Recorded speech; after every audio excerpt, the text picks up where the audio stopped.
Second, we have closed captioning available, but in order to see the closed captioning, you need to turn it on. On the upper left of your screen, though it may be different on different computers, there's a closed captioning button.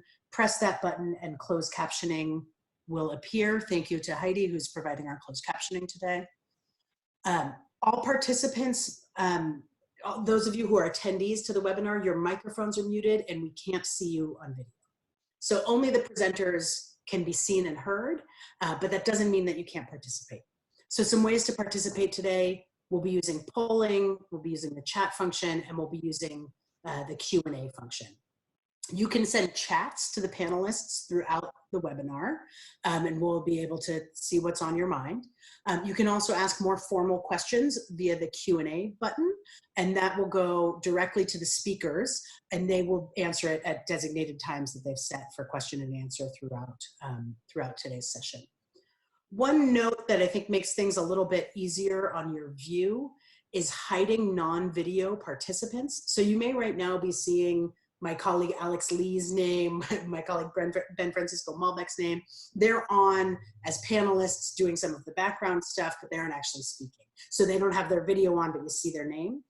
If you hide their videos, if you hide their names, you'll only see the video participants. So in order to hide non-video participants, scroll over, say, Alex's name. There's 3 buttons on the right, and you can click hide non-video participants, and that'll improve sort of who you're seeing and make sure you're actually seeing our speakers. Another way to participate today is that we'll be using the polling feature. So we're going to do a little bit of practice, a practice poll here for you. So I'm just going to open this one myself, Luis. Oh, is it active? No, it says share, oh, relaunch. I have to relaunch it. Okay, so this is a hard-hitting question for you all. What is your biggest video conference fear? Is it awkward icebreakers, which I know I've made most of you do at some point? Forgetting that you've been living in your bathrobe for the last 2 weeks and getting your video call started? Silence? Or failing to mute when you yell at your pets, kids, partners, or roommates? So I'm seeing you all voting now. You can just click one of those responses, and votes are still coming in. So I'm gonna let this run for a moment. Accepting the video call. All right. And reached a clear winner of failing to mute when you yell at your pets, kids, partners, or roommates. So I think one of the things that we've all learned in this pandemic is that we're humans with complicated lives, and shifting to working from home means that your complicated lives are sometimes more visible to your coworkers. So we all appreciate that, and if any of our panelists yell at their partners while they're on the call, we won't hold it against them. So that's how the polling will work throughout our session. And then finally, if you need tech help, you can chat to all the panelists, or you can email my colleague, Alex Lee, whose email address is here on the slide, alex@lgbtfunders.org, and he can help you out with any tech needs that you may have during the session. So that's the tech, get that out of the way. Again, welcome to the second webinar of our virtual Funding Forward. As you know, we're doing three webinars over the course of 3 days in lieu of being together in Chicago. Many of you were on yesterday's webinar, Queer Philanthropy in the Time of COVID-19. It was a difficult but beautiful conversation, and I hope that you all left with some solid ideas about how to support your LGBTQ grantees and your staff during these times. I know I left the conversation feeling more energized about my work and genuinely connected to our funding community despite our physical distance. And that was something that I was a little worried about in taking Funding Forward virtual, but I still managed to feel connected to all of you, even though I can't see you.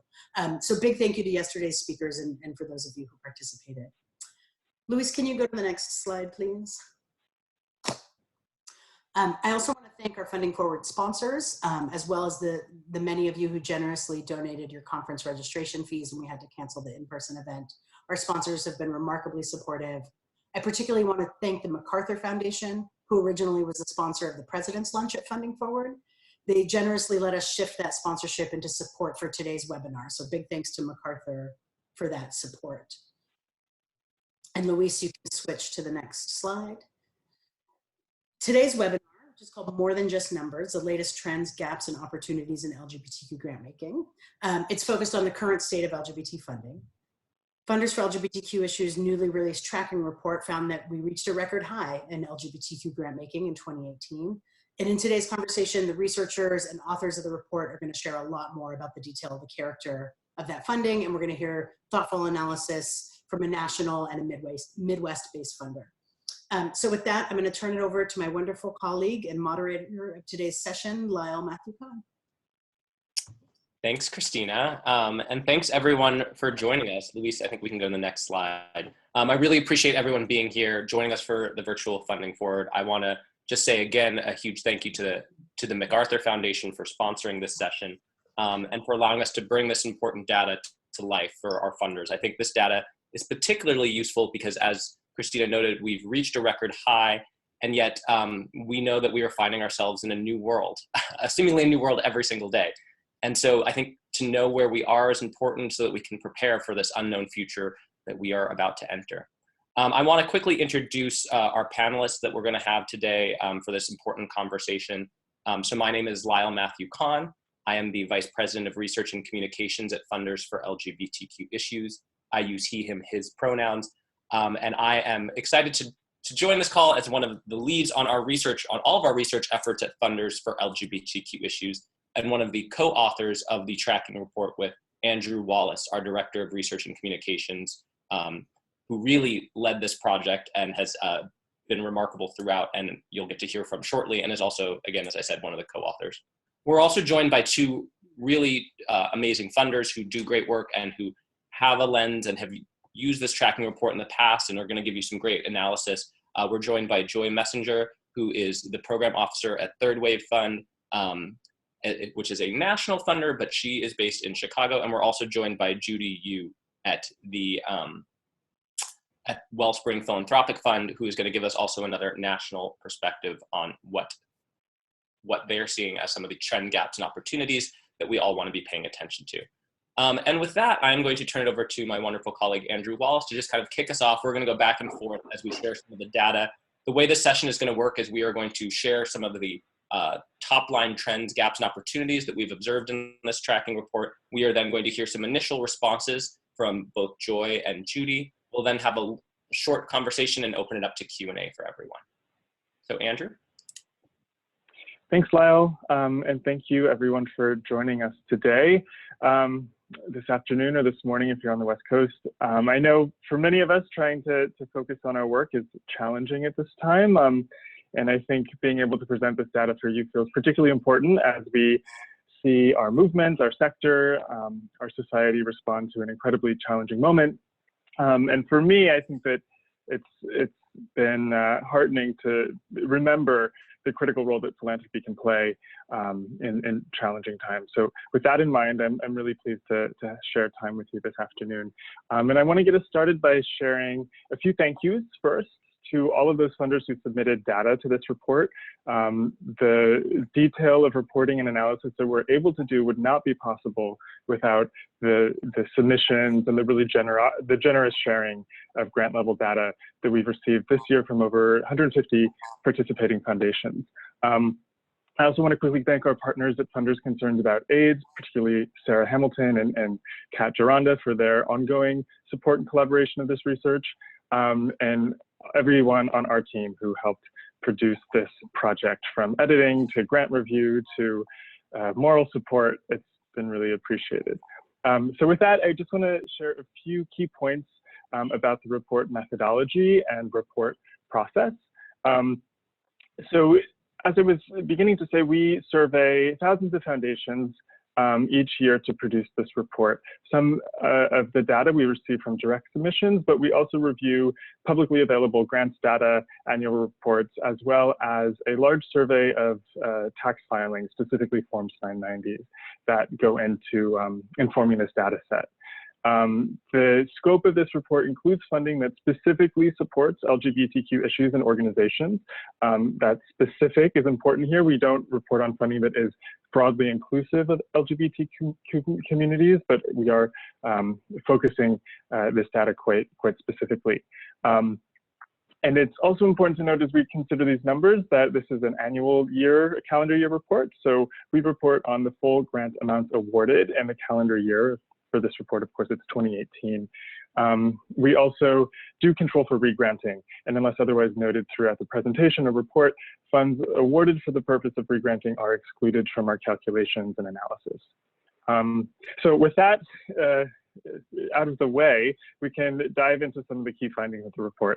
So on the next slide, you will see some exciting top-level numbers. As Christina mentioned in her introduction, we are reporting a total funding amount of $209.2 million from US-based foundations investing in LGBTQ issues and communities.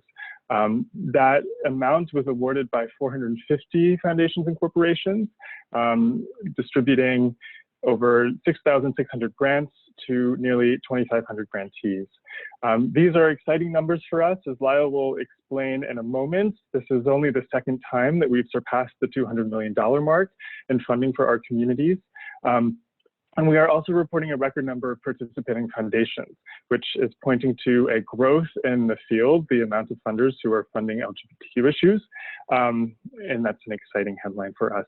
I will note before I pass to Lyle that though we saw a 32% increase in reporting foundations, those funders really are moving fairly small dollar amounts. So that 32% increase only accounted for about 5% of the overall funding that we're reporting. So that's important to keep in mind. And with that, I'll pass it to Lyle to look at some trends. That's great. So we can go to the next slide, Luis. And we also have a poll to see who's paying attention, because I realize that we might not have done these polls in the right order, but Christina or Alex, whoever can launch the next poll. Our first poll that we're going to ask you that's real is, what was LGBTQ grantmaking? What was the total of LGBTQ grantmaking in 2018? So we'll see who got to read the report in the hour or so that we released it before this webinar, and who was paying attention to the last slide. So we'll give you guys a second to fill out this poll here and see what people think. What was the total amount of foundation funding for LGBTQ issues in 2018? Was it 107.3 million, 198.8 million, 209.2 million, or 273.5 million?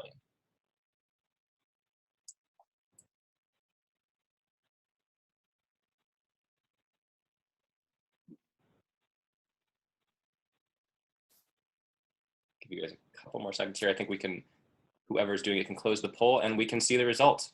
And the vast majority of you were paying attention. 85% overwhelmingly identified that the total amount of foundation funding for LGBTQ issues in 2018 was in fact 209.2 million. So congratulations, 85% of you.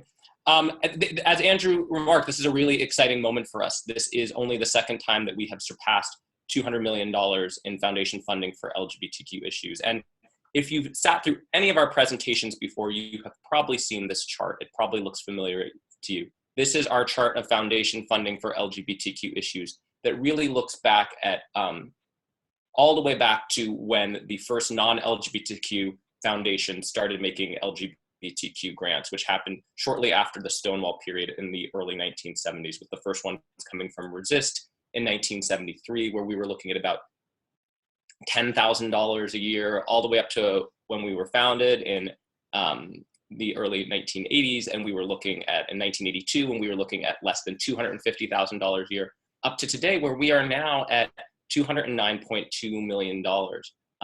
This is actually a record high and even surpasses the $202.3 million we reported in 2016. That was the result of the philanthropic the outpouring of philanthropic support for both the survivors and the families of the victims of the Pulse nightclub massacre. And this is obviously a pretty substantial increase from the 185.8 million that we reported in 2017. This chart does have two lines that it's worth looking at. The one line is just funding in general, where you can see the spike in 2016 that represents the philanthropic support for, again, the survivors and the families of the victims of the Pulse nightclub massacre. And it also has a purple line kind of below that that shows you what funding would have looked like without that support. And you can see a much more gradual increase, but a fairly steady increase from 2012 up until 2018, which again, I think is encouraging. The other thing that I will just remark before we go on about this slide that I think is useful to take into account is, obviously we are right now living through the COVID-19 pandemic. There is widespread belief that we could have a potential economic downturn, a very significant economic downturn. And you will see that the last time that we had a substantial decrease in philanthropic support for LGBTQ issues was in 2009. And a part of that was recession-based.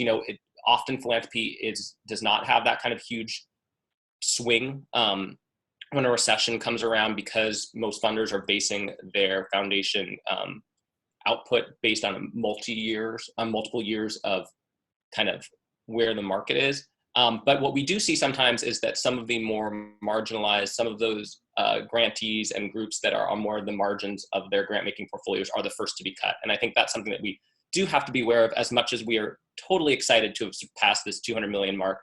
For those of you who have been longtime followers of funders for LGBTQ issues, you probably know that we had in our strategic plan, the first strategic plan that Ben put out in 2013 or so, 2013, 2014, we had the goal of surpassing 200 million. And we've done this a year late, but it still is really exciting. And it's thanks to all of you on the calls who are grant makers who are supporting this work. If we do go to the next slide, we will remind everyone, though, that while this growth is great, it's really exciting to get to 200 million, we are still a small fraction of philanthropy overall. In 2018, it's estimated that philanthropy awarded $75.9 billion. And so 209.2 million of that is just a fraction of 1%. In fact, it comes out so that for every $100 awarded by US foundations, only 28 cents specifically supports LGBTQ issues. And that's just a really, really small percentage that, again, we would like to increase. If we go to the new slide, we can start to see where some of these increases came from, and we can start to see who is behind the dollars here. So if we look at the next slide, we will see that this is the type, back, Luis. I meant if we look at the current slide, not the next slide, my apologies. So if we're looking at this current slide, what we can see by this is the breakdown of the sources of LGBTQ grant dollars by funder type. We'll note that anonymous funders made up 10% of giving in 2018, and we're up. Community foundations were 5% of LGBTQ giving in 2018, and that's pretty stable. Corporate funders were up, and we'll talk about that when we talk about the top 10 funders. LGBTQ private foundations accounted for 21%. Non-LGBTQ private foundations accounted for 26%. LGBTQ public foundations accounted for 8%, and non-LGBTQ public foundations accounted for 13%. In general, private foundations are the top category. Again, 47% of LGBTQ grant dollars came from private foundations. And what is I think really exciting and encouraging about that, however, is, or rather, I should say, what's exciting about this in general, though, is that while private foundations remain the top percent, we are actually seeing a smaller percentage of LGBTQ grant dollars coming from LGBTQ specific funders. This is actually the smallest amount of money coming from LGBTQ specific foundations that we have recorded since we started tracking by foundation type. It's the first time we've seen it dip below 30%. Only 29% of funding in 2018 came from LGBTQ specific foundations.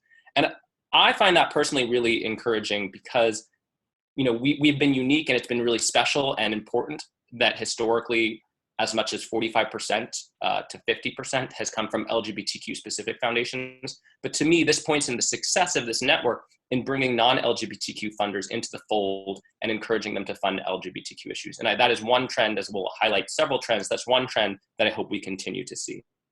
If we do go to the next slide, though, we will look at the all exciting top 10 funders of LGBTQ issues list. And you will probably note that there is a new top funder. Gilead Sciences is the top funder of LGBTQ issues in 2018. And this marks the first time that Gilead Sciences has topped our list, the first time that a corporate funder has topped our list, and the first time that we have a new top funder since 2013. That's, I think, really exciting. Gilead, it's exciting, and there's also room for us to have a conversation about this. because, you know, it's, while we encourage new funders, this really does show, though, this top 10 funder list, how top heavy LGBTQ philanthropy is. When we look at Gilead Sciences, they account for 10% of all LGBTQ funding in 2018. And that just really, I think, drives home how precarious LGBTQ philanthropy still is, even as we're seeing these increases. The top 10 funders awarded $96.2 million out of the $209.2 million. So they accounted for 46% of all the funding. This list of top funders that you see here, that includes Gilead Sciences, the Arcus Foundation, Gill Foundation, Open Society Foundations, the Ford Foundation, Tides Foundation, Foundation for a Just Society, Mac AIDS Fund, the Evelyn and Walter Haas Jr. Fund, and the Estrella Lesbian Foundation for Justice. These top 10 funders, when we look at them, about 3 of the top 10 are LGBTQ specific foundations, 2 are corporate, 2 are public, and 6 are private foundations. And with that, I'm going to turn it back over to my colleague, Andrew, who's going to go into a little bit of, now that we've talked about where the funding's coming from, talk about who is getting the funding in 2018. Thanks, Lyle. And we can head to the next slide to take a look at the top 10 funded grantees in 2018. So if we're looking broadly at the distribution of grant dollars among grantees, in 2018, we find that the top 10 recipients accounted for 14% of all funding awarded. And if we zoom out even further to look at the top 20 recipients of funding, those 20 accounted for 21% of all grant dollars awarded. So there is a similar concentration of funding to the top grantees, but looking at this list in 2018, we are pleased to see a diversity of issues, strategies, and geographic areas served by these organizations. So we have national media advocacy organizations, we have a regional community organizing organization focused on the South, we have a national organization concerned with LGBT people in the military, just to name 3. If we look at the geographic distribution of the top 20, the majority of those organizations are located in the United States. And the majority of them, 17 of the top 20, are organizations focused on LGBTQ issues or communities. The 3 remaining that are not specifically LGBT focused include a university funded for research related to LGBT issues, or are intermediaries or public foundations for work related to LGBT issues, not regranting, but for programmatic work related to LGBT issues. And again, the distribution geographically is concentrated in the United States. Not pictured on this slide is the over $7 million awarded to anonymous grantees who are anonymous either because they're individual recipients of scholarships or fellowships, or they were submitted anonymously due to security concerns. And again, that's 7 million. They would, of course, that anonymous group would be the number 1 on this list if they were counted as a single entity.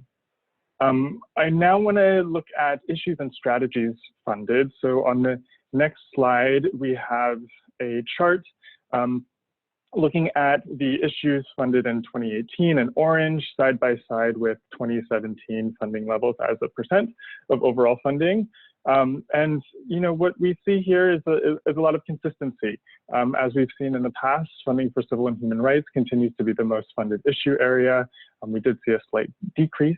So that is, it's a small 2% decrease from 2017. And the most funded sub-issues in the civil rights category include funding for sort of general civil rights related issues, followed by gender identity rights.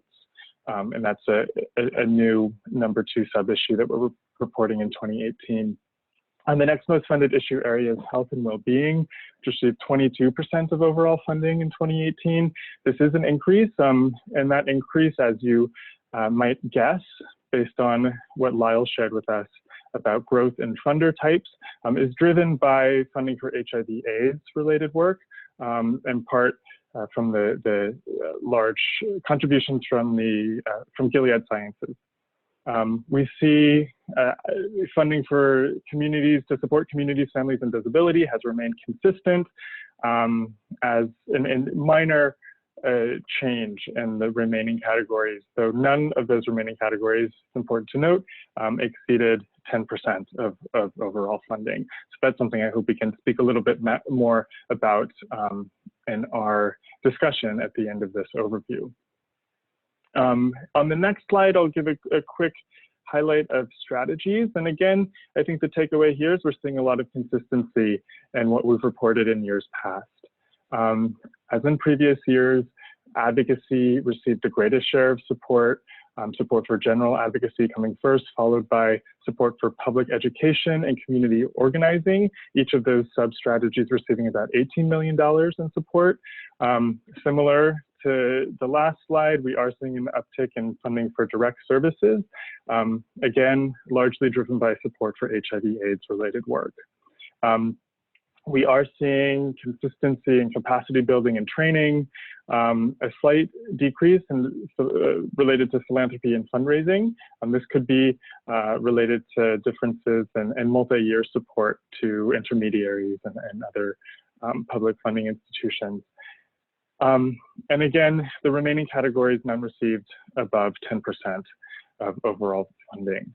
I will note that the 0% we're reporting for victim support is the loss of funding that was related to the Pulse nightclub tragedy that Lyle spoke about at the top of the presentation, that we saw about $2 million in direct victim support continue to flow in 2017 that did not continue in 2018. So that's why that category is at 0 this year. On the next slide, we will now pivot to look at geographic distribution of the funding. So the slides that we were reporting for grantees, funders, and issues and strategies, we're looking at overall funding for LGBT issues within the United States as well as abroad. And now we're going to begin to break down a little bit further to look at domestic versus international funding. So in 2018, more than 3/4 of funding from US-based foundations focused on LGBTQ communities and issues within the United States, while the remaining 32% focused on issues globally or outside the United States. So as you can see by looking at this visualization, much of this year's growth that we're seeing was focused or concentrated in domestic work. We saw an increase at most levels of domestic funding, with the exception of funding for support on the regional level, which did decrease slightly. And notably in this chart, we're seeing a continuation of a trend of increased support for state level work, which did increase significantly in 2018 by over 40% to account for 12% of overall funding in the year. And on the next slide, we did just want to highlight the fact that funding for LGBT issues outside the United States did decrease by 2%, which is a small decrease and can be explained by fluctuations in multi-year giving. But given the overall increases that we're reporting, this does feel like an important thing to name as we look further. And I do want to encourage folks who are interested in learning more about the global LGBT funding landscape to look out for a report from our partners at the Global Philanthropy Project. They produce, in partnership with us, a resource called the Global Resources Report that looks in detail at funding for LGBT issues internationally that includes government and multilateral funding. And that should be coming out later this year. And if we go to the next slide, I'll pass it back to Lyle to look at some domestic geographic funding in more detail. Thanks, Andrew. As Andrew noted, domestic funding for LGBTQ issues reached a new record high in 2018. Domestic funding for LGBTQ issues in 2018 totaled a record $161.8 million. That record extends to local, state, and regional funding, which topped out at a new record of $96.8 million. And certainly, as we talk about some of the trends that Andrew's talked about, right? Civil rights is the most funded issue. There's obviously a lot to be done at the state and local level. And obviously there's a lot more possibility for civil rights advancement at the state and local level at this point, as opposed to the national level, given our current administration. But as we really dive into kind of some of this funding, we're going to talk about, in these next few slides, we're really going to focus not only on that record domestic, but we're going to focus on the local, state, and regional funding of LGBTQ issues. So that increase is great, but that increase is not uniform. right? That increase is not evenly divided amongst all the different regions or states or localities of this country. As one of our participants who was just asking a question rightly pointed out, there's a lot more investment in urban centers than there are in rural centers and in certain parts of the country over other parts. This map here that you're looking at shows you kind of what we saw regionally in 2018. Regionally, we saw that the Northeast increased by 16%, the South increased by 40%, the Mountain region increased by 19%, the Midwest increased by 4%, and the Pacific was the only region to decrease, which decreased by a relatively small 6%. Again, most of these regions saw increases across the board, but it was not uniform. The increases at the state, local, regional level and domestic in general were driven in large part by a $10 million increase from Gilead, a $7 million increase from anonymous funders, and then $4 million increases each from Foundation for a Just Society and the Laughing Gull Foundation. What we also note when we look at this map regionally is that for the second year in a row, the South is the most funded region, receiving $31.8 million in 2018. And that's just some remarkable growth. I remember when we launched the Out in the South initiative that many of you might be familiar with, we were looking at $4.8 million a year for the region. So when we look at this incredible growth over the last 6 years, it really is remarkable. The one thing to note, however, though, is while we've seen this great growth in the South, it's still, and we're going to talk about this in a second, it still is fairly low when we talk about LGBTQ funding per LGBT adult, recognizing that that is a statistic that we will talk about, and recognizing that more LGBTQ adults live in the US South than in any other region in the country. So again, this looks at it regionally. If we go to the next slide, we can look at what this looks like by a state level. And you'll note that even as we talked about, right, certain regions like the South increasing by 40% or the Northeast being up 19%, you'll notice that even within these regions, the money is not evenly distributed across the regions. It's not evenly distributed across states. In 2018, New York surpassed California to become the top funded state. They've traded places occasionally, but for the last few years, California has been the top funded state. Obviously, California has a larger population. There were only 2 other states that received more than $5 million in 2018, that being Florida and Georgia. And there were several other states that received $1 million. In general, 35 states in the District of Columbia saw increases in 2018, which is encouraging. But again, the point here is this is not a uniform investment. There are certainly a lot of states that don't have that investment. But as we look at the next slide, we can see that, again, this slide shows us that even when we look at the funding, it looks very different if we look at LGBTQ funding per LGBT adult by state. You'll see that California gets a lot lighter green. Several states, in fact, Texas, Florida, many states in the South get a lot lighter green. And I think this is a really important point to drive home is, again, it's not uniform investment and we don't have uniform LGBTQ populations across the place. And again, as one of our viewers has just pointed out, Jennifer, the needs really vary by region. And we need to take that into account as well.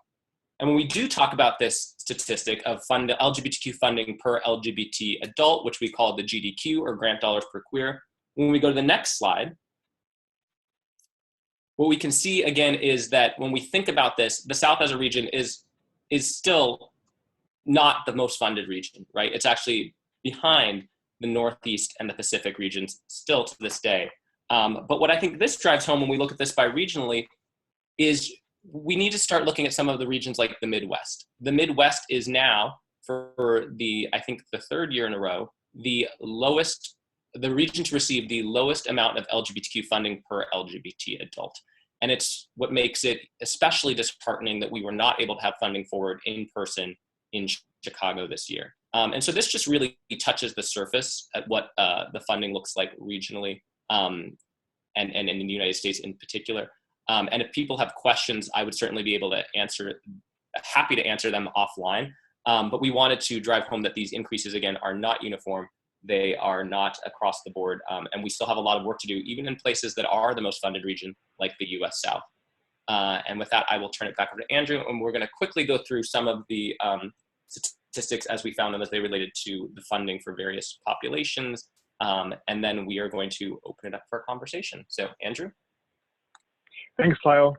So we're going to look quickly at the next slide and take a look at the breakdowns we do by funding per specific subpopulation of the LGBTQ community. And as we're looking at this, I do want to make sure we emphasize that the vast majority of grant dollars, 75%, were awarded to organizations and programs serving the LGBTQ community broadly. So what we're looking at here is the funding that's broken out with a specific programmatic focus or funding an organization with a specific mission dedicated to one of these subpopulations. And we are seeing consistency in the breakdown of subpopulation as we have seen in the past. You'll see that gay men, queer men, men who have sex with men received the largest percentage of funding for sexual orientation. And we, for the first time in this report, reported a grant for asexual people.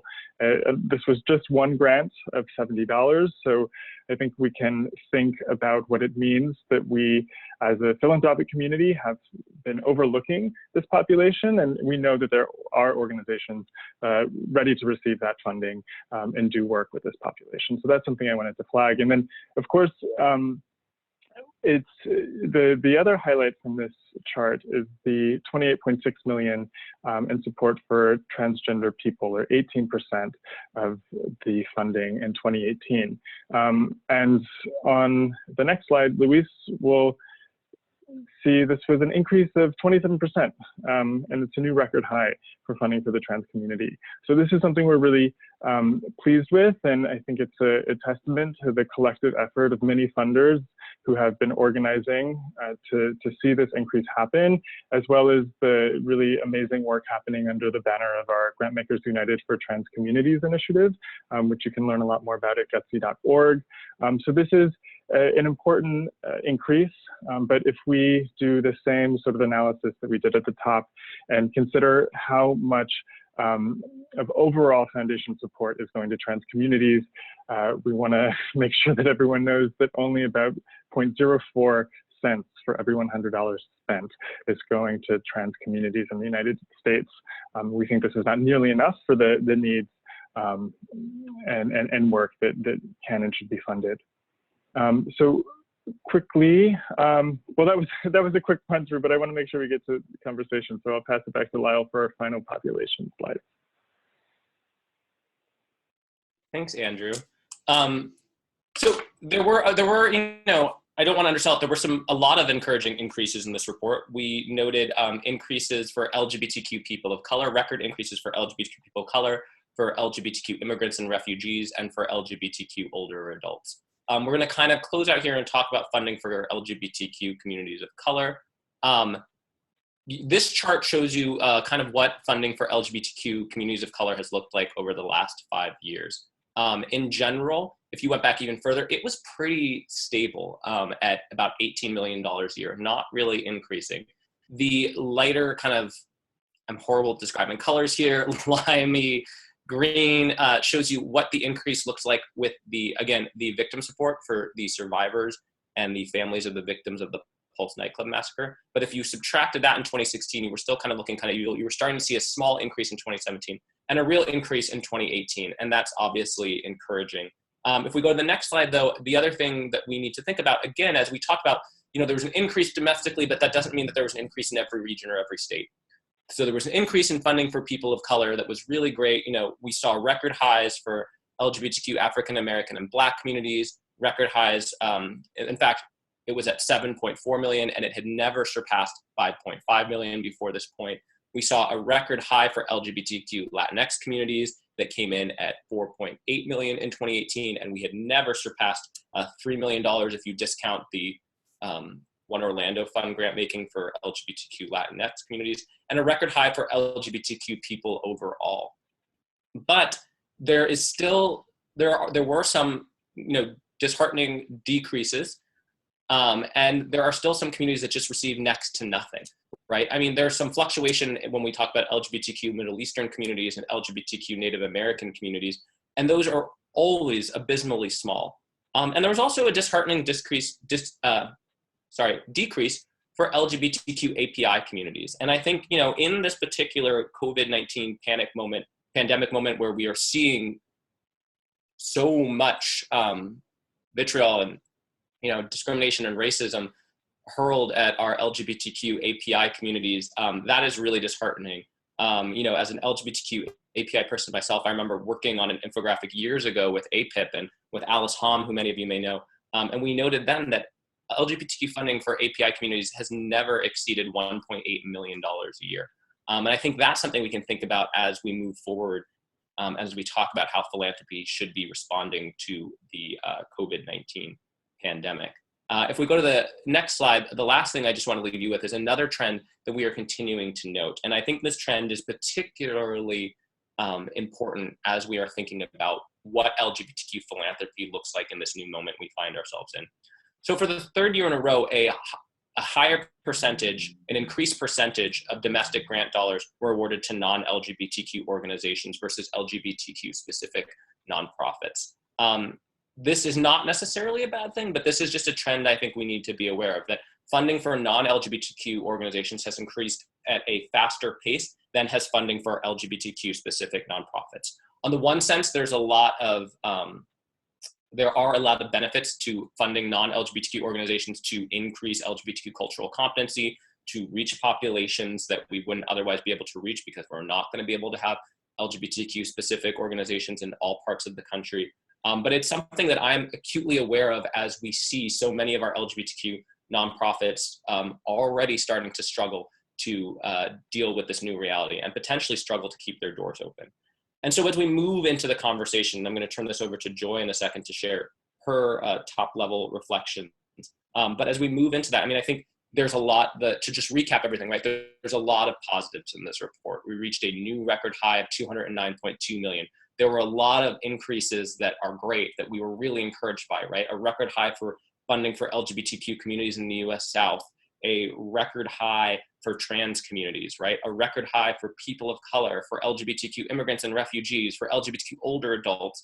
And yet we find ourselves, and also we find ourselves in a new reality. We have a new top funder, and there are ramifications for that. We continue to see a really, really minimal investment in economic issues and economic opportunity, particularly around labor and employment. And what does that mean as we enter this next phase of the COVID-19 pandemic and as we think about a potential economic downturn, right?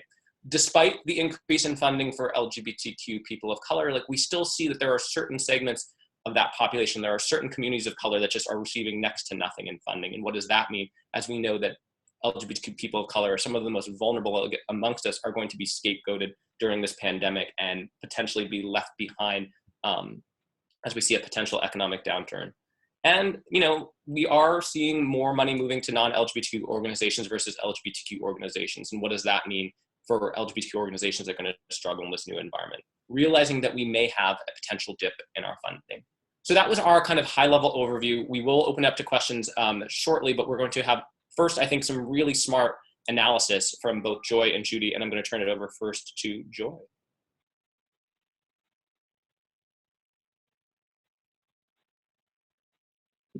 Cool. I'm going to unmute myself. Thanks for sharing in advance that you think what I have to say is going to be smart. Hi, everybody. My name is Joy Messenger. I use she or they pronouns, and I am a program officer with Third Wave Funds, which is a national grantmaker funding youth-led reproductive and gender justice organizing. I'm based in Chicago and have been here for the past decade.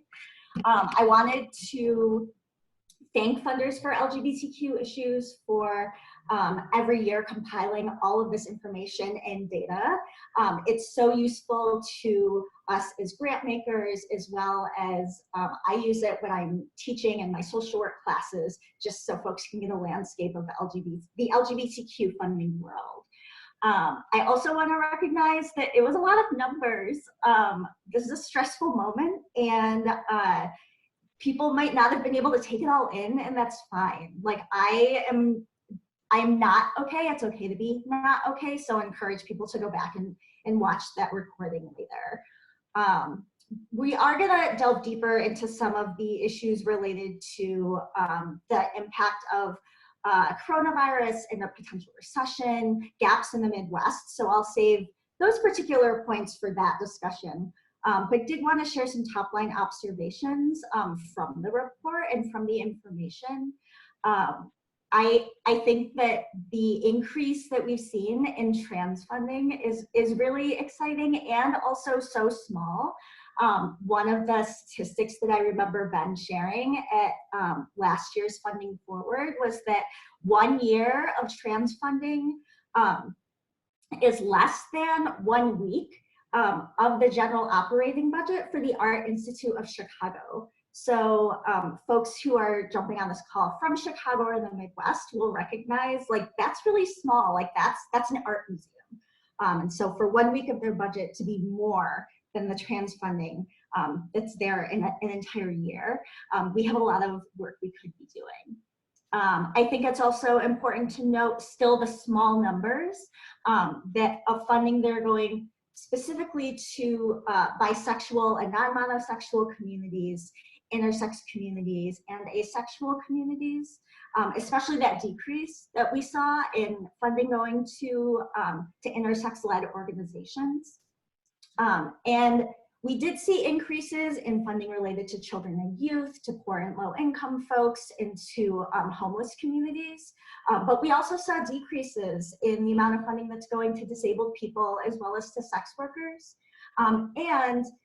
When we look at the fact that legislative advocacy is the largest strategy that's being funded, is receiving the most amount of funding, I also want us to be questioning, are folks who are within some of these more, what we call marginalized communities, people of color, disabled folks, poor and low income folks, sex workers, are they actually being funded to be leading their own advocacy? Or is the advocacy funding going to folks who are doing that work on their behalf without their inclusion? I did want to note, and we'll talk about this more when we talk specifically about the Midwest, but I'm always interested in rural funding and the amount of funding that's going to rural communities, both as someone who lives in the Midwest now, but also as someone who grew up in a rural community in the Northeast, and knowing how much those disparities can exist. And the final point that I'll leave us on before I hand it over to Judy, it's just seeing how much funder organizing works. Like I know in my personal life, Third Wave knows as a grant maker, community organizing works as a strategy to help us get wins. And we can see from the increases in funding to the South, in funding to trans communities, that funder organizing works too. And that these initiatives that have been spearheaded by funders for LGBTQ issues and led by both Southern and trans funders within that network have led to huge increases in that funding, and we can continue to do more within funders for LGBTQ issues by organizing each other, learning, and co-creating that space. So I'll pass it over to you, Judy. Thank you, Joy. And I want to also definitely thank funders for LGBTQ issues for offering this opportunity for us to really look at the data. I am a program officer in the Sexual Orientation, Gender Identity, and Expression program at Wellspring Philanthropic Fund, which is, and I'm located in New York City. And, you know, I also just want to put out there that it was so disappointing to have to cancel Funding Forward, which is generally one of the highlights of my year in terms of work. And I know there's so much hard work that goes behind it and also goes behind canceling it or postponing it and redoing it in this format. So I just really want to give a shout out to the LGBTQ funders for LGBTQ issues crew for everything you've been doing, and also for putting out a really strong statement before we even knew the sort of scary depths of this moment we're in, that was totally the right call, though, to postpone and to center it around disability justice and looking out for people in our community who are really vulnerable to the pandemic and the other effects of this moment we're in. So thank you all for that. And I also have to just say, not only my own stress levels at dealing with this moment we're in, but also my general stress levels around math. You know, so it's just funny to me to be asked to present in this data heavy session. So I will try my best to be smart. Thanks for the vote of confidence, but had to put that out there. And really appreciate Joy's comments, and sort of building on that, I wanted to say that there are definitely, let's just put out there, really positive signs to celebrate with this report. And I think it is the result of years and years of the organizing Joy mentioned, the, you know, sort of advocacy that funders for LGBTQ issues has been doing with the philanthropic sector to see this increase in funding in the South and for the South, that there is more funding for transgender communities and BIPOC communities. And I think also in the report, there was some increase noted for local and state work, which is also something to acknowledge and celebrate. And so those are all really great trends. And I think just in my comments before we get into the discussion, I wanted to just note that I think our task now is to see how do we turn these positive trends into actual lasting ways of doing the work. So they're not just trends, right? That like a spike in time. And I think all of us in philanthropy are aware of the fact that we are often trend chasers or setters, and then what the unfortunate thing that happens is there's a dip because we move on to the next you know, thing. So I think the real work for us now is recognizing how and why investing in the communities that have been getting more funding, investing in directly impacted people leading the work, that really requires a long game. And, you know, it's also, I just want to note in the context of a bigger picture, we're also looking at communities that have been left behind for many years. So even though there is an increase, which is extremely useful, there are still enormous challenges when you think about sort of the catch up that needs to happen. And an example of this just from my in my portfolio has some work around LGBTQ communities and immigration. And when the crisis at the border erupted in the fall of 2018, you know, with the media reports about the caravans of migrants coming to the United States that had significant numbers of LGBTQ people, especially transgender people, there actually wasn't any infrastructure because of neglect by the philanthropic sector to meet the needs of especially trans and gender nonconforming migrants because of this. And so there was also there was some more funding that started to go toward it, but there was a large gap to make up for. So we are still playing catch up, and I think our work is to really continue this growth and to really double down on our support to historically underfunded communities who have also just been always doing this work, but just with very few resources. And I just have to mention, this is all even more urgent in the face of the COVID-19 pandemic and the sort of shameful response by our government to it. And it's really amplifying and laying bare in sort of the starkest possible terms what the existing inequities are, the tremendous toll that it's taking on our LGBTQ communities that are already challenged by high rates of poverty, dealing with racism, and health issues of all kinds. It's showing us actually that capitalism literally kills, right? So this is a moment for us to really, I think, double down on supporting these communities. And the other point I just want to make is that the data showing gaps in funding when it comes to economic justice and anti-violence work is even more troubling when we think about what is ahead. We already know there are murders of and violence against transgender women of color at high amounts. And whether it's on the street or in ICE custody, this is happening, and that there's current violence against Asian American Pacific Islander people because of the virus. And that gets amplified if you're also gender nonconforming. And there's just histories of violence in our community by police, and this all requires and demands dedicated funding. So I would love for the next few reports to start to show an increase in addressing anti-violence from a really comprehensive frame and to see it as a sustained trend as well. I think that is some work that we have for us. And then just very briefly to end with, you know, we are probably looking at a deep recession, and our community is even more vulnerable to that. I think if you look at the service industry, which has been hard hit, that's traditionally an industry that many LGBTQ people work in. And this is also going to deepen the poverty of LGBTQ families who are already suffering, and our undocumented members who won't be able to access government resources, whatever scant resources are available. And so I think, you know, we need to start looking at ways to dedicate funding towards economic justice issues for our community members. And, you know, I think the last thing I want to just touch on, and maybe we can talk more about in our discussion, is I think it's really interesting that funding for LGBTQ organizations in the US decreased, right, relative to funding to non-LGBTQ organizations. And I know from my portfolio, which has a focus on criminalization of LGBTQ people, it has actually required funding a variety of organizations, LGBTQ organizations and non-LGBTQ organizations, and funding partnerships and collaborations, and really supporting, oh, that's my time's up alert, sorry about that. And supporting the leadership of the most impacted.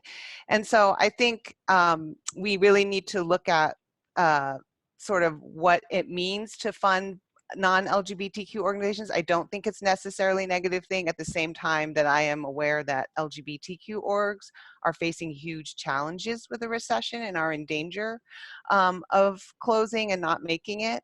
But what are the partnerships that work, that have been working around those organizations? How do we bring in the fact that a lot of LGBTQ young people of color who are directly impacted by homophobia, transphobia, as well as immigration, racism, et cetera, they're working in many different movements, right? And so what constitutes an LGBTQ issue or even an organization, I think that notion is being exploded in good ways and challenged by some of our own movement leaders. So I would love to also look at that and how philanthropy can best support that. Thank you. I'm looking forward to the discussion.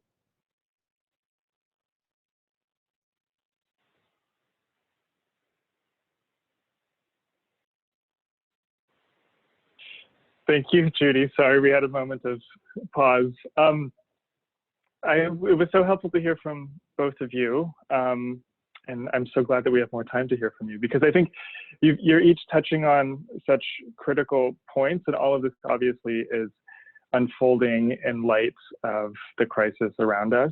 And we're interpreting all of this in light of the crisis around us.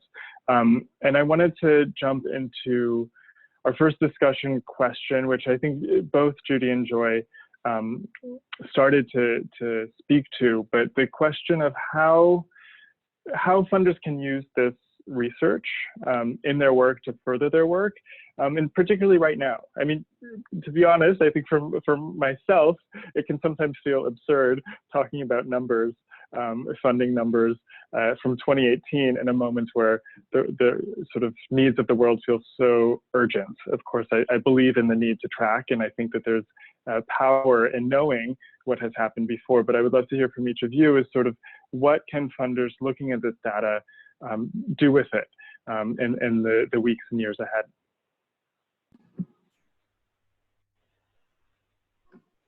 Yeah, that's such a great question. I think that, you know, the answers for that are endless, right? Like what can we do with information? We can do literally everything. So one of the things that I love about this report, and the possibilities as well as the curiosity that's kind of within it, is that it always causes me to ask more questions. So we look at the numbers, and then we can ask more questions of each other and of the field about, like, what are the stories behind those numbers? Who are the people behind those numbers? The strategies, the wins, the losses. But I think that's, you know, kind of top line, one of the first things that we can do. And then we can also ask ourselves and each other, okay, this is the information that is here. What's the information that's not here? And how can we work to make sure that, like, that's the information that is here in the report that comes out in 3 years? in the report that comes out in 5 years and 10 years, which I think both related to Out in the South and Grantmakers United for Trans Communities, like those are both like some curious questions that got answered, and also being able to look at some gaps and start initiatives that fill those in. What do you think, Judy? Yeah, I mean, I think that this is such a rich report. I mean, it's really comprehensive, and I think it is a starting point, like you're saying, for asking deeper questions of the patterns that are revealed by the report, right? And I think it was really illustrative for me. I might know in my head, oh, I think we're not doing any funding that's really looking at anti-violence issues in a holistic frame or economic justice. But when you actually see the patterns and you see it sort of in the beautiful graphs that were done, I think it really helps lend a sense of urgency to all of us about, and to have it almost serve as a call to action, right? And I think it's a great starting point for us to reach out to each other and have conversations about what we are and aren't doing, especially given the success of, like, for instance, Gutsy and Out in the South at catalyzing more funding to places that have and communities that have been neglected. So I really see it as a great for us to use it to connect with each other and start these conversations about what we are and aren't doing. And I think also, as a place to, open up some more lines of inquiry around, what isn't captured by numbers, right? That is more captured by actually having conversations and getting a sense of what, people's actual experiences are as it relates to funding levels. I think that's great. Thank you. I'm going to ask another question here, but I do also want to encourage everyone on the call right now or on the webinar to please submit some questions via the Q&A app, which is at the bottom of your Zoom video. We'll definitely be answering your questions as well. We're going to kind of take up this last half and continue our conversation here about what funders can get out of this tracking report and what are some of the observations that the brilliant Joy and the brilliant Judy kind of see in this report. But would love to also have your questions and infuse them there as well. But, one of the questions that I've been grappling with this report, again, and we've already kind of touched on it some, but is how do you see the COVID-19 pandemic and potential recession impacting your own funding as two key funders in this work, right? And impacting the overall trajectory of LGBTQ philanthropy. And in particular, since we are such a top-heavy group, right? We know that Gilead is 10% of the funding, the top 10 funders are 46% of the funding. What does that mean for us for the future? What does it mean even to have a corporate pharmaceutical funder at the top in this moment, right? Particularly one that is in the news as much as Gilead is right now with this COVID-19 pandemic. What do you all think about that, and what are some of the initial reflections that you might have? Yeah, I mean, that's a great and complicated question. I think, in terms of the first part, there is, in terms of the potential recession impacting funding and the overall trajectory of LGBTQ philanthropy, I think,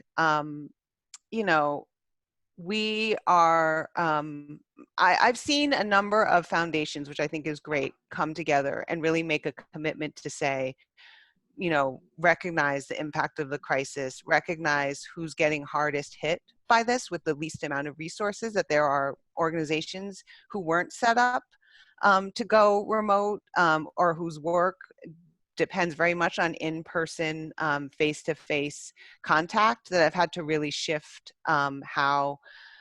shift their work with not a lot of resources to do it. And I've seen, so it's certainly been heartening to see some rapid response funds and foundations rising to that. At the same time that we are also hearing about foundations getting scared of the looming recession and being told, to really pull back on their budgets, which is resulting in, grants not coming through that people were relying on. So there's been a whole, I think, range, and we're really right at I think we're all still, everything's been happening and evolving so quickly. But I really think that for us and for me as a grant maker, my hope is really to just be able to continue offer, like to be there for our grantees, to continue the support, to increase our support where we can to meet the tremendous challenges coming, to pool our resources together as funders and do some, of the organizing that I think is necessary to make sure that our most vulnerable community members are not left behind. And I think that, the reality is, in terms of the question around us being so top heavy, which is a great one, I think any funding model is really open to legitimate criticism, and especially private donors like us. And I'm speaking of, Wellspring is a private foundation. And I think lack of accountability has always plagued philanthropy in almost all forms. And so, and this affects the longer term sustainability of movements, especially at a moment like this. When you have private foundations who report to a really small group of private individuals and who are sometimes known for shifting priorities, suddenly there's a new plan and you're not fitting into the plan, to corporate donors who might be beholden to a small group and very different priorities. But then the thing I want to point out is we also have great public foundations and community foundations, and some of which report to and are accountable to their community members. And I just wonder how the funding landscape would look if we saw, the inverse of what we have now, where really the largest donors having more community foundation-like mechanisms to distribute the resources. If we could really redistribute redistribute resources in that way, and what's the role of private funders and national funders to sort of play a role in helping leverage that? I think that's a question I really struggle with. I know other people have been asking as well, because we are part of a system that is built on capitalism, which is enacting tremendous harm against people. So how do we lessen that impact? So I don't really have an answer, but just I think questions, and that accountability and the need for accountability, and how do we start really doing that, I think is where I would begin. I don't know, what do you think, Joy? Yeah, I agree with everything that I was going to say a lot, but actually everything that you had to share. And I think that, that accountability piece is important in this moment, and also has been an ongoing conversation within philanthropy. So I think that, as we continue to be talking about accountability and power in decision-making, that hopefully we're able to continue those conversations. I think also speaking particularly to that piece about, a list of top donors and top funders that's also top heavy. Really the importance then of not creating a space and environment where grantees and community organizations that are doing so much important work are being reliant primarily on foundation funding. So more capacity building dollars and support to be doing grassroots fundraising and fundraising from folks' own communities, as well as supporting campaigns related to reparations and the redistribution of philanthropic wealth to the communities from which it was extracted. So that's kind of that piece related to the second part of your question, Lyle. And then going back to the first part of your question, I have been really heartened to see organizations making lots of different changes to their grant making practices, which I always love, because I love the grant craft of things, not just who we're giving to, but how we're getting the money out the door. And, changing project grants to Gen Ops, being able to do renewals without reports, or doing renewals earlier and easier. Taking away, for rapid response funders, one of the things that we're doing at Third Wave is removing the year restriction on how often folks can get funded. We know that these are the sorts of things that have actually probably always been possible. And so whether it's in this moment or whether it's things that we continue to do, everything that we are able to do to make funding more accessible to communities who need it, whether in crisis or not in crisis, is actually going to put us in deeper partnership with those communities. And then the other thing that I wanted to say related to funding, either in a recession or in a health pandemic crisis, or maybe not in a crisis at all, just in regular funding, is really rethinking the dichotomy that gets set up between advocacy and services, and recognizing that for many communities and for many of the organizations that are doing some of the most important work, that are being led by folks who have experienced the most marginalization and oppression, that actually being able to meet people's basic needs related to food and housing and work, being clothed, getting health care, brings them into organizing. And so there isn't necessarily that strict of a dichotomy between services and advocacy, because when people are able to be fed and housed and clothed and healthy, they will have the energy and the space and the resources to be able to participate in the social change that's going to change their lives, and be able to be in a better position to be leading that as well. Yeah, I mean, I just have to say lots of snaps for that last point, because I think there are some great organizations that actually have a blended model where direct services and organizing and leadership development are all, very interwoven, and that people can't organize and do all, and lead when they can't feed themselves or their families or don't have secure housing. And so I think that has definitely been something that has always existed, but I think this moment is actually really showing up how critical that is. And as is all the things you point out having to do with grant craft, right? And how we, have the flexibility. And, I see that there was, I think, a question around considering shifting from program or project support to general support during this crisis. And absolutely, I know that is something that Wellspring has been discussing. I know other foundations about the need for more flexible funding. And if you even look at the data from the report,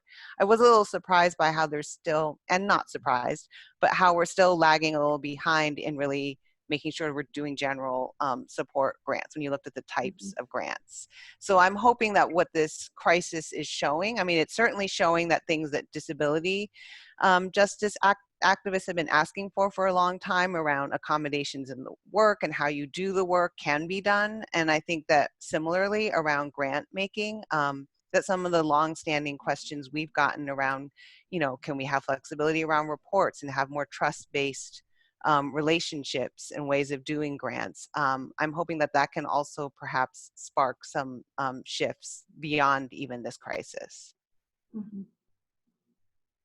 Thanks, Judy and Joy. I mean, I do want to make sure we have time for this next question that we had anticipated asking. And I'm so heartened to see that a lot of people have this on their mind right now.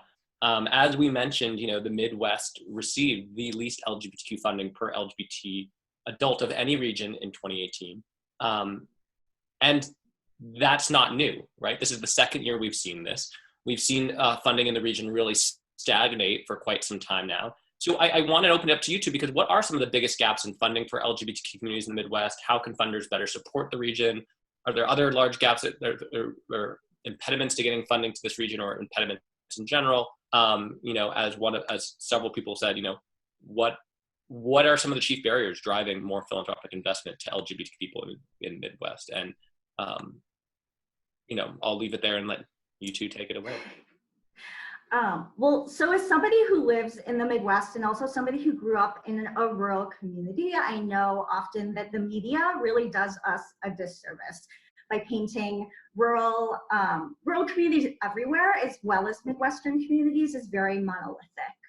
And it is true that the Midwest, especially the way that funders for LGBTQ issues has broken it down by states, it's an incredibly rural place. According to the 2010 census, it's the most rural region of the country, the way that that funders breaks it up in their report. In fact, every state except for Illinois, according to the 2010 census, is more rural than the United States average. And it's the only region where that is the case. So it's in fact the most rural. So I think that that may have something to do with it. I think that in general, philanthropy does not fund rural communities as much as they're funding urban communities. And even within Illinois, 95% of the funding in Illinois is going to the Chicagoland region. So like that 7 to 9 county area that has Chicago and its surrounding suburbs in it. But what I do want to share about the Midwest is that it's not a monolithic place. It's an indigenous place, an Asian place, a Black and Latinx and Middle Eastern place. It's a place where a lot of immigrant and refugee communities find as their first home in the United States. And part of that is because immigration and refugee resettlement organizations intentionally resettle folks in rural communities so that they cannot come together in ethnic enclaves. And that happens a lot in the Midwest. That it's also a home of resistance. We've seen fights against pipelines, as well as fights for abortion access, fights against those, like really have a home in the Midwest as well.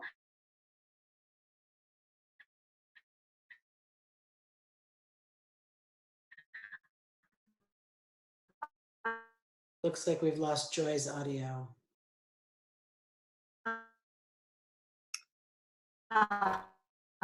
As right wing goes to policy. Something. I think we lost you for a second, Joy, Oh, which I feel here I am. I am and back. now you're back, but I feel like you're on such a good roll, and I wish that we didn't lose you. I want to recap any of that because I was with you and I was thinking, oh, I hope it's only my computer, but I think it might have been. I was just talking about the downside of right-wing funding, just regular. Yeah. I was saying folks who have lived in the South and the Midwest have actually been really familiar with, it's called the Coctopus, the Koch brothers octopus of funding for a really long time. And know that has been targeted, but also related to reproductive health rights and justice. And so, yeah, thinking about those, thinking about the ways that we can come together around cross-movement issues, supporting capacity building and leadership development to create the infrastructure that's necessary to respond before the need to respond arises. Ensuring that the work is being led by and for communities who are fighting for racial justice, economic justice, and gender justice. Because like I said, the Midwest is not a monolith. Like all of those communities do exist here and very strongly. And again, finally, being willing to fund participatory action research as a key way to organize and to mobilize communities, to create the data for places where that information may not exist yet, because those communities have not been seen as worthy of being researched. We can definitely be funding organizations in the Midwest to be doing that work, to create the data sets to show us the need from their perspectives.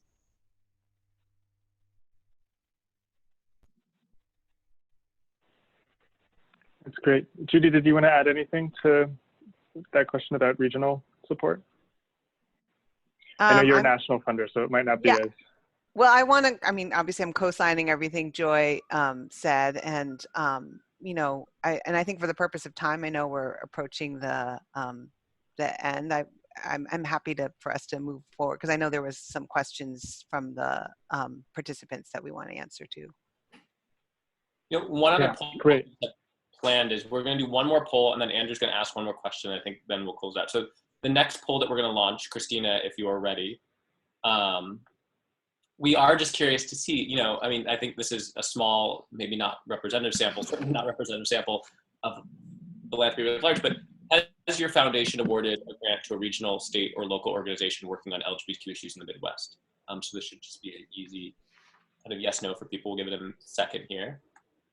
I'm excited to see these answers. I know even for national funders who are on this call, it is very possible for national funders who are giving to state, local, and regional organizations Third Wave is a national funder, but yet the plurality of our grant dollars actually do go to the Midwest, even though for our entire history, we've been based in Brooklyn. And, you know, I will say, you know,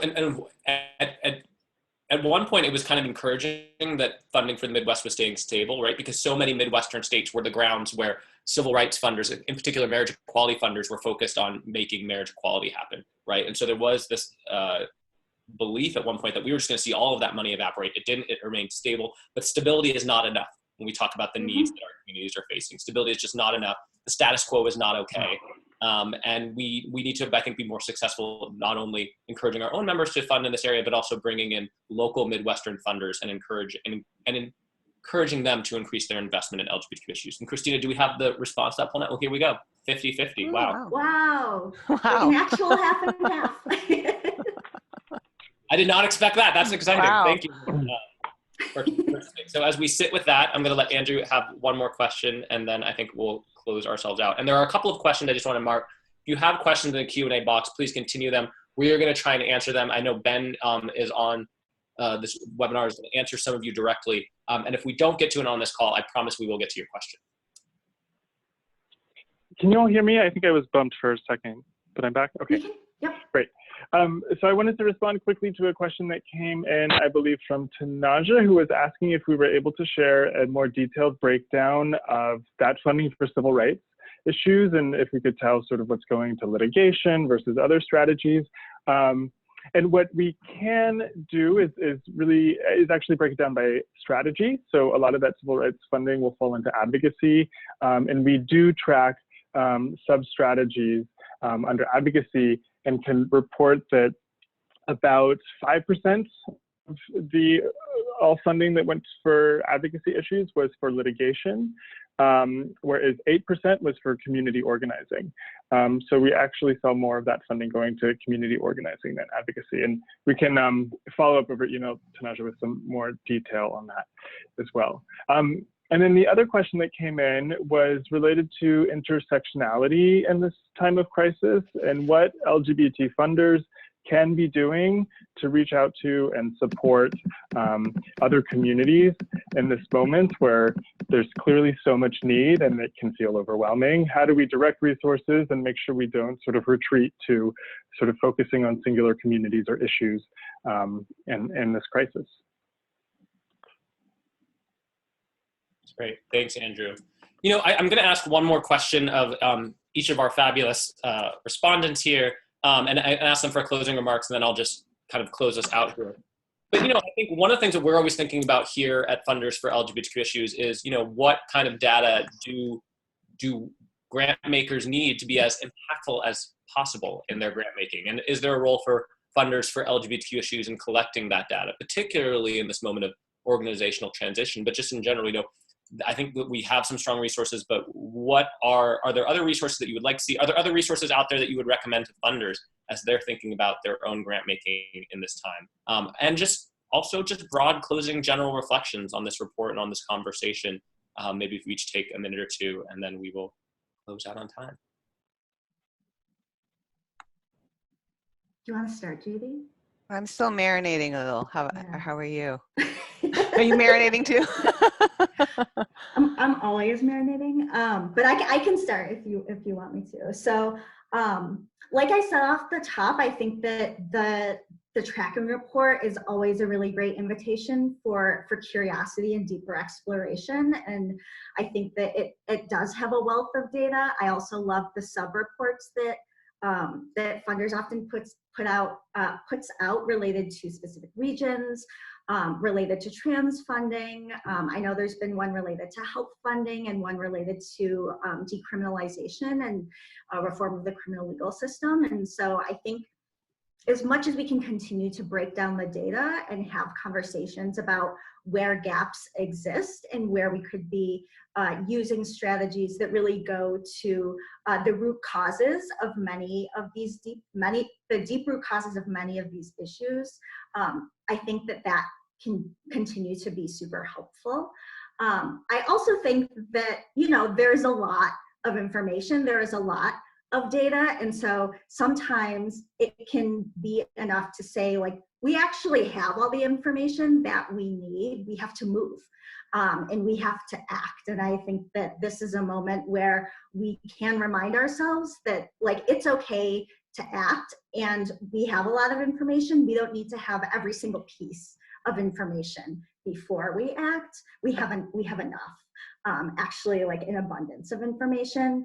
It's time to put our abundance of wealth out into the world, because these are the stories that this report is telling us, that there is a lot of wealth that is concentrated within our institutions and with our donors, and there is not enough wealth and resources being shared with the communities that need it. Right. Yeah. And I think, I think funders were very good at, commissioning reports and, like, doing scoping and mapping, and right. And I do think that that can be at the expense of actually just starting to take some risks even and make some grants. And I think, just to add on to what you're saying, I think this is really a moment that calls for, in terms of, the question around intersectionality, it really calls on us to really listen to what our movements and what the field is saying and needing and wanting, and to really have them be in the lead around that. I think about often, because I feel like philanthropy is so removed, we're so far away often from the communities that we are purporting to serve and look out for, and I think a lot about Brian Stevenson, who, the social justice activist and lawyer who started the Equal Justice Initiative. And he talks a lot about the importance of proximity and what it means to get proximate to suffering, to the real challenges that communities are facing when you're in a position of power and authority. And so I think, we really need to listen to our LGBTQ communities that are so big and beyond, and that include communities of color, right? That include people living with HIV, people with disabilities, people who are poor, and immigrants. And, I think that is the way, and to really follow what they're saying are the needs, and where they're seeing, especially in this moment of crisis, and what their strategies, which are often, they're the ones that have the creative vision, and I think we need to really be heeding their calls, which they've been consistently making for years. But this is the time to really start following their lead.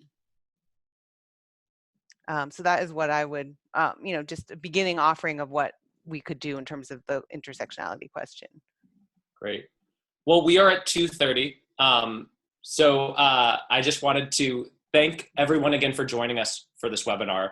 I want to also thank the MacArthur Foundation for sponsoring it. I want to thank the Funding Forward Planning Committee for all that they did to prepare for a conference that is unfortunately not happening as we intended, but that for their grace and for helping us get to the point with these webinars.